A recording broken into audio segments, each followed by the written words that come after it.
mbokk yi nuyu naa leen. Monsieur le ministre des Forces armées, recevez tous mes encouragements dans les nouvelles fonctions qui sont les vôtres. Je vous souhaite bonne chance. Monsieur le ministre, quand je vous regarde, je pense à mon ami et mon grand frère, Maître Moussa Sarr, pour qui j'ai énormément d'affection. Autrement dit, je vois la complexité d'un Sénégal où tout le monde est parent, où tout le monde est ami. Amitié et vérité nous sont chères l'une autant que l'autre, mais il est de notre devoir de préférer la vérité. Monsieur le ministre, c'est au nom de cette vérité que je vous interpelle pour que ces 3 ou 4 derniers mois soient des mois où vous ne laisserez pas des agents, même isolés, parce que je suis persuadé que ce n'est pas la majorité, de la gendarmerie torturer des citoyens sénégalais. Vous ne laisserez pas des agents, même isolés, ce n'est pas la majorité, prendre des enfants de 8 ans, de 7 ans et les utiliser comme bouclier humain. Monsieur le ministre, où est l'argent des djambars? Où est l'argent des djambars? Les djambars, je le rappelle, 496 parmi eux ont été envoyés lors de la guerre du Golfe 91-90. Quand ils sont revenus, on leur a donné chacun 1 million. Est-ce que c'est vrai? Dans ces 496, il y a eu 93 djambars qui sont morts accidentellement.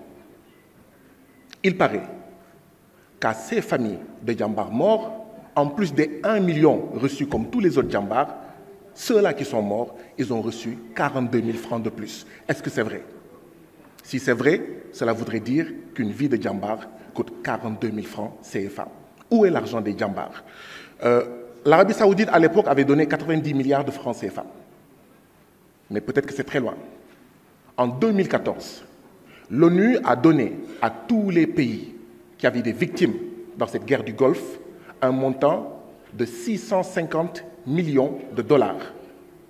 L'ONU a donné la part du Sénégal en 2014. Où est l'argent des djambars? Les djambars, leurs familles, leurs veuves et leurs orphelins demandent leur argent. Monsieur le ministre, Didier Badji, je compte sur vous, monsieur le ministre. Sa femme, ses enfants n'ont aucune nouvelle de lui depuis 1 an. Vous êtes un homme de droit, vous êtes un juriste, vous savez qu'il a été déclaré disparu, et donc ses enfants et sa femme n'ont pas accès à son argent.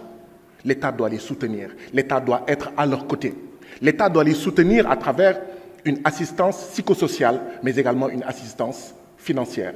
Votre prédécesseur n'a pas jugé opportun de le faire.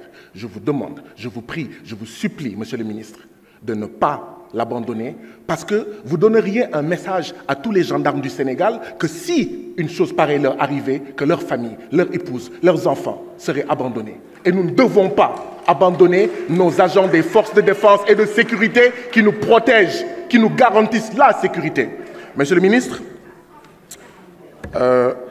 l'Association nationale des anciens militaires et invalides, vous connaissez leurs problèmes. Je crois que vous les avez reçus le 6 novembre dernier.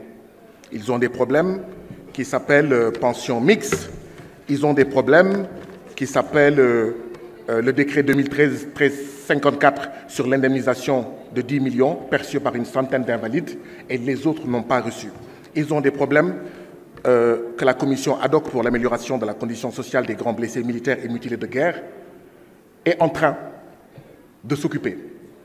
Nous comptons sur vous, monsieur le ministre, pour que ces mutilés de guerre, pour ces invalides, qui sont devenus invalides et mutilés, en nous servant, en nous protégeant, que vous puissiez accéder à leurs demandes.